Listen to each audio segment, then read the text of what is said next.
Since its resurgence into the modern dance world in 2003 via dance legend Brian Green, waacking has quickly become a cult classic for dancers and disco enthusiasts all over the world. And thanks to YouTube and efforts of individuals like myself, it has become one of the fastest spreading dance styles since the explosion of b-boying in the 80s. Now, there have been some very misleading and interesting waacking tutorials online, so I figured you out there in cyber world would love to get your hands on some juicy facts from a viable source. Don't worry about it, I got you.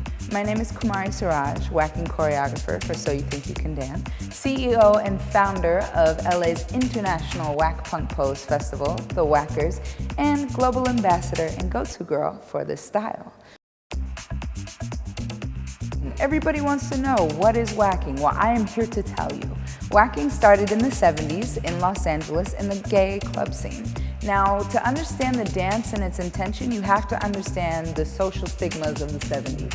It was not okay to be gay. Men and women of this era had to sometimes limit or hide who they were in society. But when they went to the club, that's where they let loose. That's where they felt their freedom. That's where they could be themselves. Poor gay kids from the ghettos of Los Angeles created punking as an expression from oppression. Emotionally and psychologically fighting the marginalization of society, they used dance as a form of storytelling to express their creativity. The main DJ at the gay club Gino's was DJ Michelangelo, who coined the name punk or punking as an inside joke amongst the gay dancers. Punk was a derogatory term for gay men, so the original punks or dancers of the time turned a negative into a positive and punked the music. Baby, can't you see I'm calling? A guy like you should wear a warning. It's dangerous, I'm falling.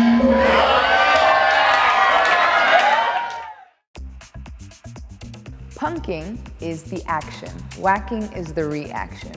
Chicken before the egg, that kind of thing. Punking was acting. When you punk, you become the movie. Your character does the storytelling. So it makes perfect sense why the golden era of Hollywood was a major influence on the original punks.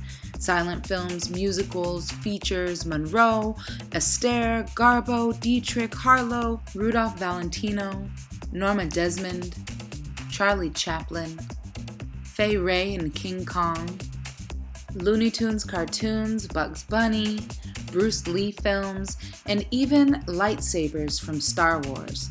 All of these things influenced the movement of the original punks. And of course you have the Batman and Robin television series of the 1960s, which is where you saw the onomatopoeias for the fight scenes of pow, punch, bang, crash, whack. Batman and Robin is where you get the name for the movement, whack, which if you look it up, W-H-A-C-K, in the dictionary means to strike with force. But whack was a verb, whack was an action. It wasn't the name of the entire style that the punks were doing, it was just one movement. When the heterosexual dance community began to fall in love with the dance and its culture, they did not want to associate with the homosexual term of punk or punking. So they began calling the dance by other terms. They called it waackin, with W-A-A-C-K-I-N. They called it the Cagney, after Hollywood dancer James Cagney. Or they called the dance the Shabba-doo, after the first straight male whacker to learn the dance from the original punks. He was a locker, so he brought a locking perspective to punking and waacking. No, this is not the gay locking. Waacking with a double A was used by Shabba-doo to disassociate the word from its original spelling with an H that had a negative connotation, like the sexual innuendo of whacking off or to whack somebody to kill them. As retold by Tyrone Proctor, it was Jeffrey Daniels that added the G to the end of the name, giving it the W-A-A-C-K-I-N-G,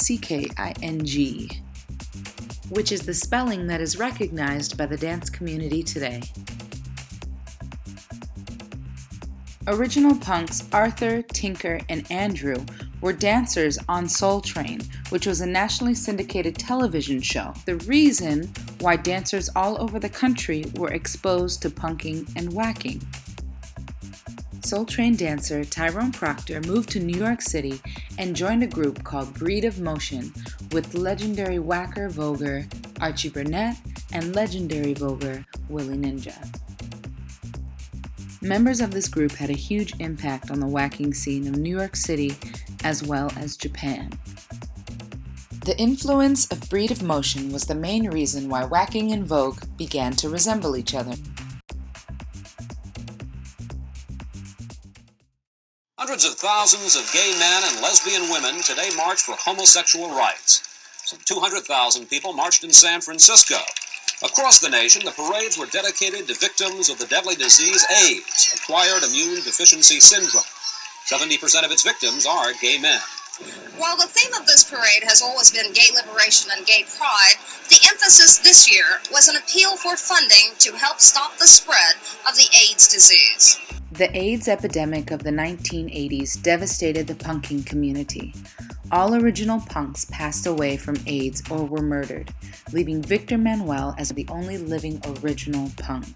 During the 1980s and 1990s, punking faded from the public eye, leaving only traces of whacking in the New York City and Los Angeles club scene, peppered with minor guest appearances in film and television.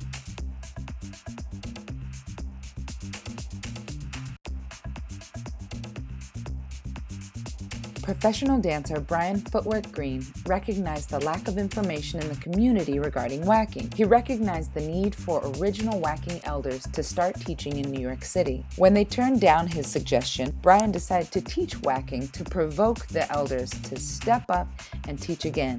Brian was the catalyst for the resurgence of this entire culture. Brian Green began teaching at Broadway Dance Center in 2003, exposing the movement of whacking to myself and many other dancers of my generation.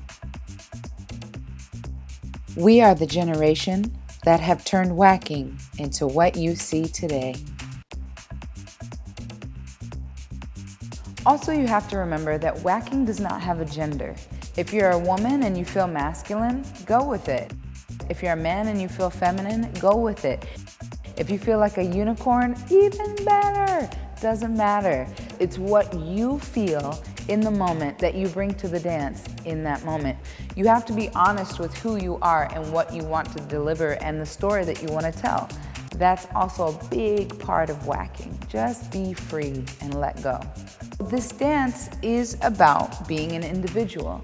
It's about self-expression. It's about freedom.